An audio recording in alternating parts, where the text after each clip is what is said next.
ধ্বংস হয়ে যায়। ও যদি আগুন লেগে ধ্বংস হয় এই পৃথিবীর সব বইয়ের দোকান, তবু বিশ্ব থেকে হারাবে না এই পবিত্র কোরআন। আচ্ছা ঠিক না জোরে ঠিক?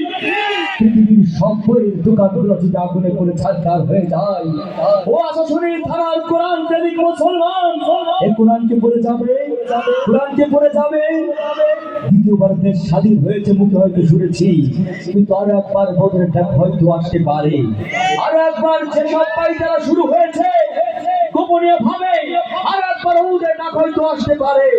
অর্থাৎ আমরা দেখিনি বদর, দেখিনি উহুদ, কিন্তু আর একটা উহুদের ডাক যদি চলে আসে, আর একটা বদরের ডাক যদি চলে আসে, তার জন্য প্রস্তুত আছেন কারা কারা?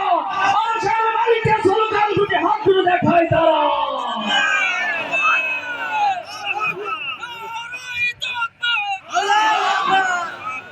চলো চলো।